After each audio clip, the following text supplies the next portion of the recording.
네, 여러분 안녕하세요. 우리 리딩 지저스 Q&A 세 번째 시간입니다.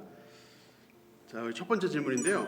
안식일을 기억하여 거룩하게 지키라라고 하셨는데 하나님의 교회에선 이 안식일이 토요일이라고 주장하며 마가복음 16장 9절을 인용하여 토요일이 안식일이며 이를 따르지 않는 개신교를 안식일을 제대로 안 지킨다고 몰아가는데 달력상 일곱 번째 요일인 토요일이 맞는 건가요?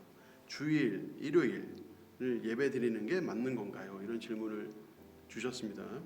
우선 제가 먼저 말씀드릴 수 있는 거는 하나님의 교회라고 불리는 이제 종파가 있죠. 하나님의 교회는 안상홍 증인회라고도 불리는 하나의 이단입니다. 이 이단에서는 아버지 하나님도 있지만 어머니 하나님도 있다 이렇게 주장을 하고 있고요. 그래서 그 어머니 하나님을 믿어야 구원받는다, 천국 간다, 이런 식의 가르침을 주고 있습니다.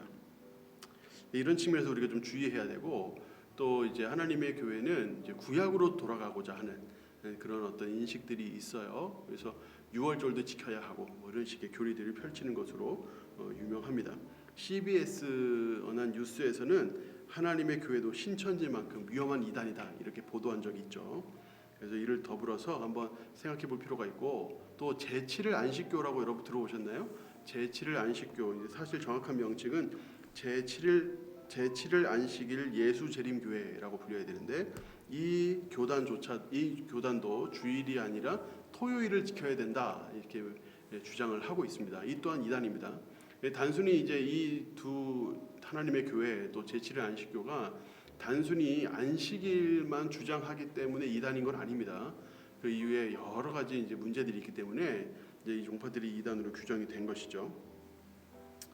우선 이제 구약에 의하면 안식일은 토요일이 맞습니다. 근데 보다 더 정확하게 말씀드리면 금요일 해 진 다음부터 토요일 해 질 때까지가 안식일입니다. 정확하게 말하면. 그렇게 해서 구약 시대 때는 이 토요일을 안식일로 지켰죠. 율법을 완성하러 오신 예수 그리스도께서 이제 부활하시고 또 승천하심으로 세상을 통치하시기 시작하면서 많은 것들이 달라졌습니다. 일단 첫째로 예수께서 바로 안식일의 주인이시죠. 마태복음 12장 8절 인자는 안식일의 주인이니라 이렇게 말씀하셨어요. 그래서 예수께서 안식일의 주인이십니다. 그래서 안식일의 주인이신 그 예수께서 안식일에 대해서 어떻게 말씀하는지 또 어떻게 행하셨는지를 볼 필요가 있는데, 아까 우리 질문에서 마가복음 16장 9절 인용했잖아요. 한번 읽어보면 예수께서 안식 후 첫날 이른 아침에 살아나신 후 전에 7 귀신을 쫓아내어 주신 막달라 마리아에게 먼저 보이셨다 하는 내용이 나오는데, 여기 보면 안식 후 첫날 이른 아침이란 말은 지금의 일요일, 주일 이른 아침을 말합니다. 예수께서 언제 부활하셨죠? 주일에 부활하셨어요. 정확히 말하면 주일 새벽에 부활하셨습니다. 예수께서 공생의 기간 동안에 안식일을 반대하신 적은 없어요. 예수님도 안식일을 기본적으로는 지키셨습니다. 그런데 때때마다 이제 안식일에 대한 교훈을 주실 때 안식일의 근본 정신을 강조하셨어요. 요한복음 5장 16, 17절에 보면 그러므로 안식일에 이러한 일을 행하신다 하여 유대인들이 예수를 박해하게 된지라. 그러니까 예수께서 이제 이 안식일에 사람을 고치시고 이런 일들이 있었기 때문에 이런 것들을 보면서 사람들이 안식일을 지키지 않는다 해서 막 박해를 하는데, 거기에 대해서 예수께서 17절에 예수께서 그들에게 이르시되 내 아버지께서 이제까지 일하시니 나도 일한다. 그러니까 이 안식일 자체가 단순히 일을 안 하는 날이 아닌데, 당시 유대인들은 일을 안 하는 날이라고 규정하고 일을 하면 무조건 박해하고 무조건 이렇게 공격을 하고 했다는 겁니다. 그러니까 예수님께서 안식일을 기본적으로 지키셨고 또 안식일을 반대하신 적은 없으나 안식일의 주인은 예수 그리스도시고 안식일의 기본 정신을 강조하셨다. 이걸 기억하시면 돼요. 두 번째, 예수 그리스도의 부활은 율법의 완성이자 안식의 완성이다 하는 겁니다. 여러분, 안식일이 자꾸 쉬는 날이라고만 인식하면 성경에 대한 심각한 오해가 생깁니다. 창세기 2장에 보면 처음 안식일이 등장을 하는데 그 안식일의 그 의미는 우리 하나님께서 우주 만물을 다 창조하시고 그 창조하신 우주 만물 위에 왕으로 등극하시는 날이에요. 그래서 주님이 다 쉬어. 그럼 다 쉬는 거예요. 왜요? 그 그 주님이 창조주시고 통치자시기 때문이죠. 그러니까 그것을 드러내는 게 안식일이에요. 그러니까 안식일은 쉬는 날이 아니라 하나님의 하나님 되심, 또 우리는 하나님 백성됨을 기억하고 또 그것을 따르는 거, 그걸 정확하게 0점 조절하는 거, 바로 그날이 안식일인 거죠. 그래서 그런 의미에서 이 안식일의 기본 정신이 중요하다는 겁니다. 예수께서 부활하신 이후에 제자들에게 나타나신 날이 언제인지 아세요? 그게 바로 주일이에요. 지금의 일요일. 요한복음 20장 19절, 이날 곧 안식 후 첫날. 그러니까 토요일 밤이 지나고 그 다음 첫날이면 주일이잖아요. 그러니까 모든 각 주의 시작이 주일이잖아요. 그 주일 첫날, 주일. 그 주일에 예수님께서 제자들에게 나타나셨다는 거죠. 부활하신 이후에요.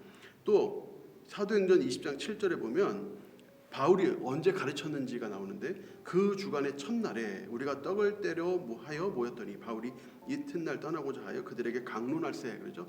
그러니까 바울이 예수님의 뜻을 따라서 바울이 사람들을 가르칠 때에도 그날이 주일이었어요.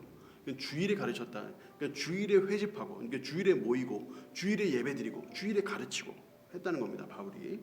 그리고 이와 같은 것들이 이제 한 20-30년 지난 후에 사도 요한은 요한계시록 1장 10절에 주의 날에 이렇게 말합니다. 그러니까 일요일이 그날 주의 날이 되어 있었던 거예요. 그러니까 한 20-30년 예수님이 돌아가신 이후에 20-30년, 30-40년 이렇게 지나면서 점차적으로 사도들이 주일을 주의 날로 지키기 시작을 한 거예요. 왜냐하면 그날이 예수님께서 부활하신 날이고 그날이 율법을 완성하신 날이니까. 그러니까 이 의미가 중요하다는 겁니다. 의미. 안식일에 율법을 지켰냐 안 지켰냐 이것보다 그 바로 그 근본 의미를 지키고 있느냐, 이게 중요한 겁니다. 바울은 안식일 논쟁 자체에 대해서 본질이 아니라고 말합니다. 로마서 14장 5절에 어떤 사람은 이 날을 저날보다 낮게 여긴다. 어떤 사람은 모든 날을 같게 여긴다. 각각 자기 마음으로 확정하라 그러죠. 그러니까 어느 날이 무슨 날보다 낮고 주일이 토요일보다 낮고 토요일이 주일보다, 이런 논쟁보다 더 중요한 건 마음을 확정하는 것이고 그 근본 의미를 따르는 것이다 하는 것입니다. 안식의 참된 의미를 따르는 거라는 거예요. 갈라디아서 4장 9절부터 11절에 보면 이제는 너희가 하나님을 알 뿐 아니라 더욱이 하나님이 아신 바 되었거늘 어찌하여 다시 약하고 천박한 초등 학문으로 돌아가서 다시 그들에게 종노릇하려 하느냐. 너희가 날과 달과 절개와 해를 삼가 지키니 내가 너희를 위하여 수고한 것이 헛될까 두려웠나, 그렇죠? 그러니까 이게 무슨 말이냐면 천박한 초등 학문이 율법이거든요. 율법.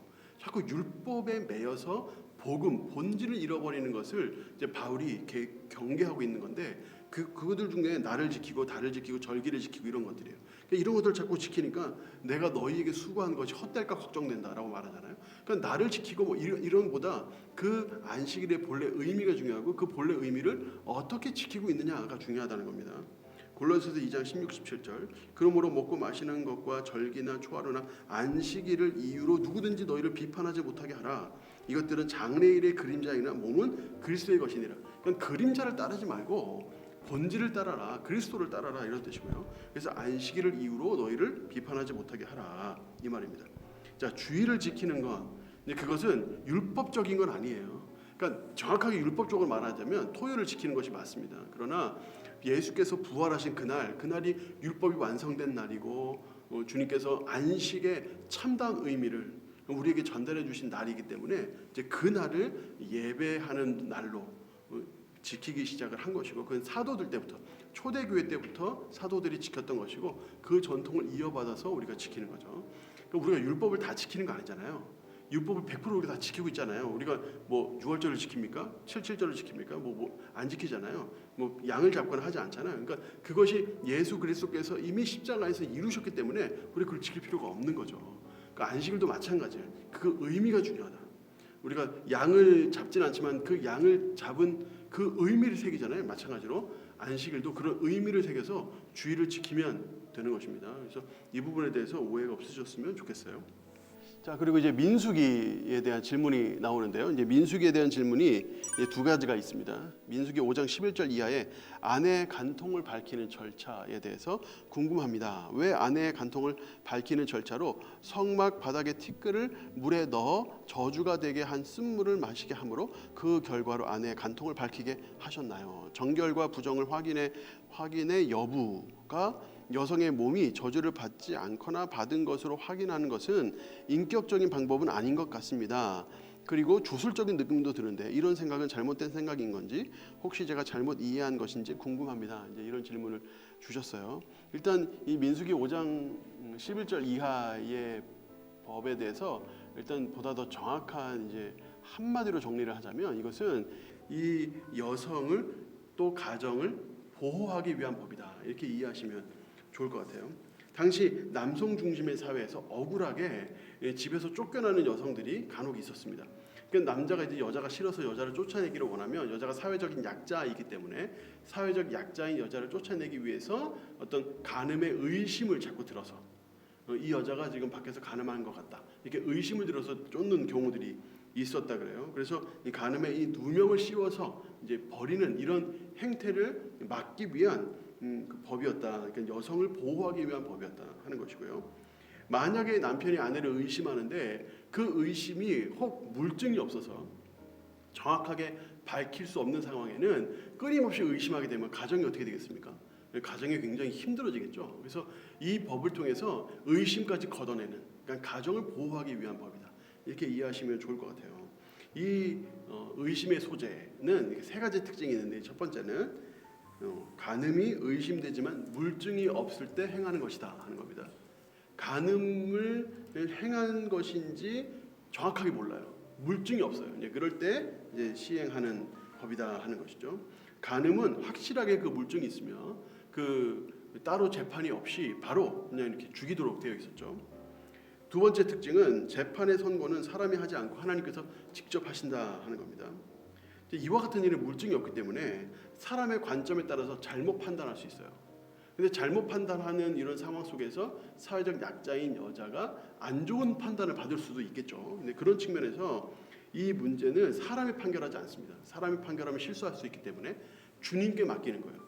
만약에 정말 가능한 것이 맞다 그러면 배가 붓고 허벅다리가 말라가는 이런 상황에 처해지는 겁니다. 그러면 가늠한 것으로 알고 판결을 하는 거죠. 세 번째는 잘못된 판결을 내리지 못하도록 하는 법이었다 하는 겁니다. 이 소재는 잘못을 밝혀내기 위한 법이라기보다 잘못 판단하지 못하도록 또 억울하게 무죄한 사람이 고통받지 않도록 보호하는 법이었다 이렇게 이해하시면 될 것 같아요. 그래서 이제 간음을 하지 않았는데 의심을 받는 여성이 있다면 이 소재의 법을 통해서 이 여인을 이 법이 보호하도록 그렇게 한 것입니다. 정리하면 이 법은 당시 사회적 약자였던 여성을 보호하기 위한 법이다. 간음하지 않았으나 의심을 받는 이 사람이 이 법을 통해서 자신이 간음을 하지 않았다는 것과 또 그 의심을 완전히 털어낼 수 있는 법이었다 하는 것이고요. 이 법을 시행을 했는데 아무 이상이 없다. 그러면 남편도 이제 아내를 마음 놓고 믿을 수 있겠죠. 이런 측면에서 이 법은 하나님의 이제 사랑이라는 큰 이런 범주 안에서 주시는 법이다 이렇게 생각하실 수 있겠습니다. 자, 이제 발람 선지자에 대한 이제 또 이제 질문인데요. 이제 발람은 선지자도 아닌데 점술가인데 어떻게 하나님과 대화를 주고받을 수 있는가 이런 질문을 주셨는데 발람의 정체에 대해서 초대교회 교부들 사이에서 의견이 좀 갈립니다. 어떤 사람은 하나님의 선지자였지만 이후 타락한 선지자였다 이렇게 말하기도 합니다. 이렇게 주장하는 대표적인 교부가 오리겐이고요. 또 성경을 라틴어로 번역한 유명한 사람이죠. 제롬이라는 사람이 이렇게 주장을 했습니다. 반면에 암브로스와 어거스틴 같은 사람은 그냥 처음부터 아예 악한 사람이었다 이렇게 말하기도 합니다. 자, 물론 질문하신 분처럼 이제 발람이 점술가라고 생각하는 학자들도 있습니다. 근데 그렇게 보는 근거가 이제 그가 이방 땅에서 태어났기 때문이거든요. 그가 부돌이라는 곳에서 태어났는데 부돌은 하란 근처예요. 그러니까 아브라함이 고향을 떠나가지고 하란에 잠깐 살게 되죠. 그 하란에서 아버지 데라가 죽고 하잖아요. 그 하란이 이방 땅이거든요. 근데 그 이방 땅에서 그가 태어났기 때문에 그가 이제 점수가일 것이다. 하나님과 관계 없는 사람일 것이다. 이렇게 보는 학자들도 있습니다. 근데 대부분의 학자들은 이제 발람이 하나님의 선지자였을 것이라고 봐요. 왜냐하면 그가 하나님을 부를 때 야훼라고 부르거든요. 여호와라고 부르는데 이것은 하나님과의 관계를 강조하는 표현이에요. 그래서 이 발람이 분명 하나님과의 어떤 이런 관계가 있었을 것이다. 그가 하나님을 믿는 사람이었을 것이다라고 보고요. 또 한 가지는 그가 이제 나중에 3번이나 예언을 할 때 하나님의 뜻에 맞춰서 이스라엘을 축복하거든요. 근데 그런 측면에서 이제 이 발람은 하나님의 선지자 또는 하나님을 믿는 사람이었다 이렇게 보는 것이 좋습니다.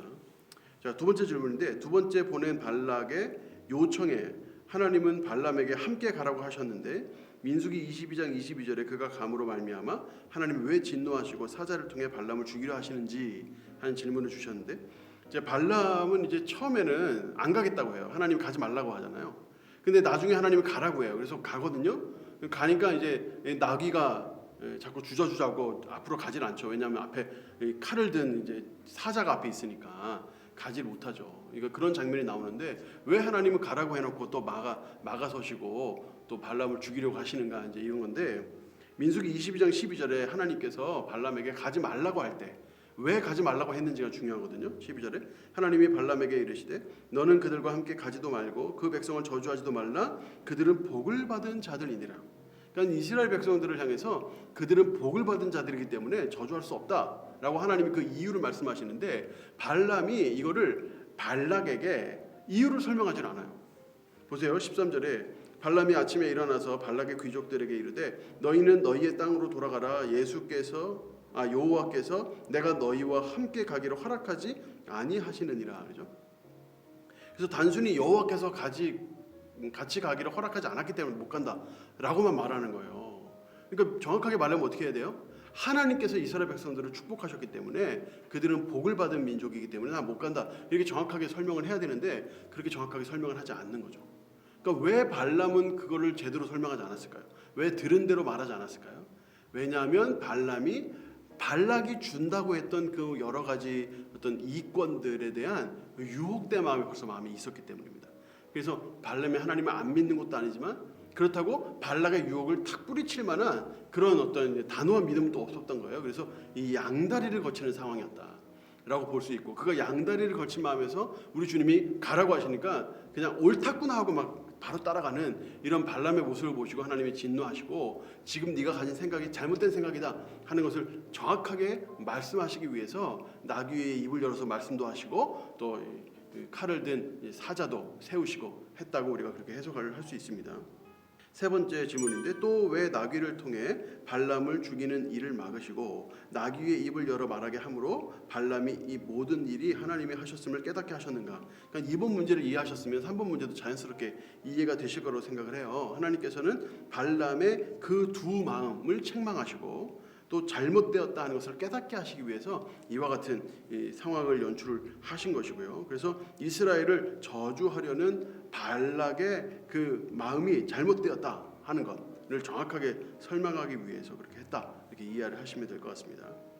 마지막 네 번째 질문인데 민수기 22장 8절하고 13절 또 18절 38절의 내용을 보면 발람은 하나님의 말씀에 순종하며 하나님의 절대 주권을 인정하는 것처럼 보이는데 왜 신약에서는 왜 악인으로 묘사가 되는가 하는 겁니다.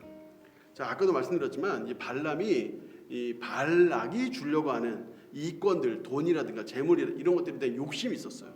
그러니까 발람은 하나님 말씀에 100% 순종한 사람이 아니라 양다리를 걸치는 사람이었다.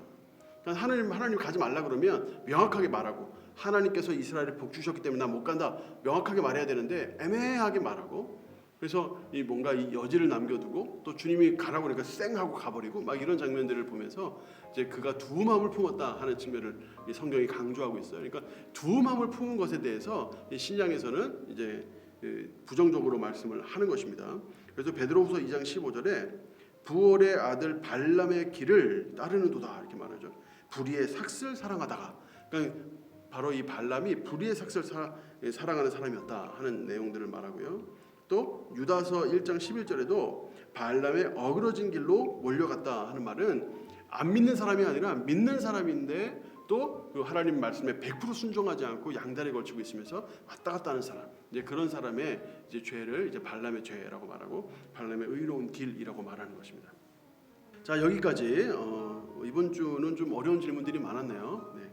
그래서 여러분들 한번 잘 이렇게 성경을 읽으시면서 이렇게 질문들이 있으면 올려주시니까 저도 참 도움이 되고 좋은 것 같아요. 그래서 여러분들도 꾸준히 성경을 읽어주시고 또 이렇게 질문들을 주시면 제가 또 열심히 준비해서 답해드리도록 그렇게 하겠습니다. 자, 이번 주도 화이팅입니다. 네, 주일에 뵙겠습니다. 감사합니다.